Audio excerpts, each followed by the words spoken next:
Tahan sebentar. Assalamualaikum Ustaz. Waalaikumsalam. Di awal di berita sampaikan tadi, surga itu diberikan untuk yang hafal untuk 30 juz.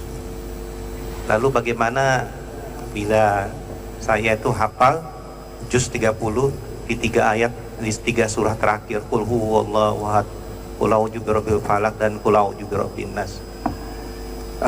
Apakah itu juga termasuk untuk dapatkan sebagai penghafal Quran? Terima kasih. Baik.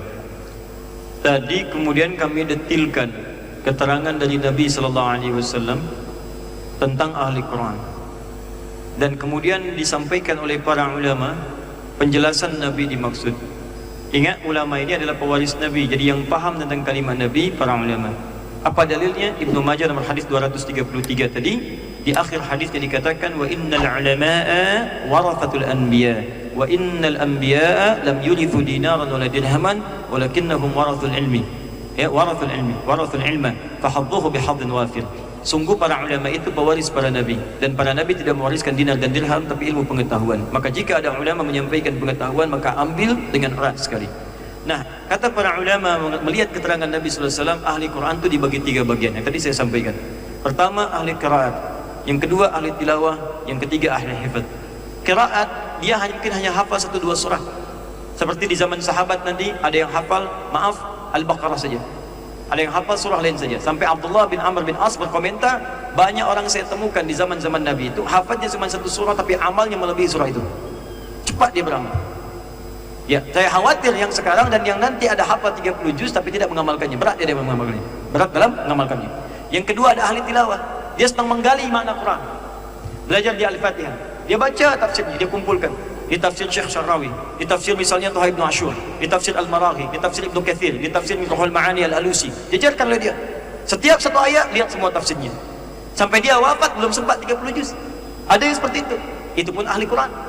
Di ahli Quran adalah ahli yang cinta dengan Al-Quran. Dia mencintai Quran dengan bacaannya.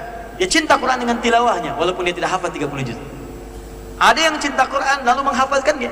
Ya hafalkan. Maka ketiganya ini termasuk ahli Al-Quran. Akan diberikan perhiasan oleh Allah Subhanahu wa taala sesuai dengan kadar kecintaannya pada Al-Quran. Hanya bezanya dengan yang hafal Quran 30 juz adalah saat dia menempati surga yang dijanjikan itu. Bagaimana caranya? Allah perintahkan dia bacakan surah yang dia biasa bacakan saat di dunia. Bagi pecinta Quran itu. Maka yang tadi hafal 1 surah, dia baca. Hadisnya jelas di At-Tirmidzi nomor hadis 2915. Iqra waqar fa inna akhira qiraatika akhira manzilatika. Bacakan Quran yang biasa engkau bacakan saat di dunia, akhir bacaanmu disitulah tempat tinggalmu di surga. Ahli Al-Baqarah begitu dibacakan naik. Alif lam mim dzalikal kitabul la raiba fi, naik lagi sampai la yukallifullahu nafsan illa wus'aha sampai ujungnya. Ya, anta maulana, ya, terus wansurna 'alal qaumil kafirin, berhenti. Karena sampai di situ dia baca. Berhenti di situ, itulah tempat tinggalnya di surga. Yang biasa tilawah dia bacakan ayat tilawahnya, baca berhenti, di situ tempat tinggalnya. Yang hafaz 30 juz dia bacakan terus sampai selesai minal jinnati wan nas, di situ tempat tinggalnya di surga. Dan nanti kata para ulama ada orang menyesal masuk surga. Masuk neraka menyesal, biar saja. Masuk surga menyesal, bukan karena masuk surganya, tapi karena kebiasaan baca Al-Qur'annya. Dia biasa baca 5 ayat, berhenti di situ. Temannya yang 10 ayat naik lagi ke atas, semakin naik semakin indah. Maka dia berkata, ya Allah, kenapa saya tak teruskan dulu sampai dengan 10 ayat? 10 ayat menyesal, ya Allah kenapa tak sampai 20 ayat? Sampai paling tinggi. Itulah tadi saya cakap bahwa ada anak-anak Palestina yang 30 juz, dia bercanda dengan kawan yang baru 15 juz. Dia katakan, nanti kalau aku sudah di atas aku dadahi kamu di bawah. Canda mereka. Itu motivasi saja. Tapi dapatkan surga yang kita inginkan sesuai dengan amalan-amalan kita insya Allah. Yang penting kita niatkan dari sekarang. Ya, nanti ada 4 jenis surga. Nanti di kuliah saya mungkin yang lain masa, lain waktu, nanti kita akan bahas ragam surga dalam Al-Quran. Ada 4 jenis surga.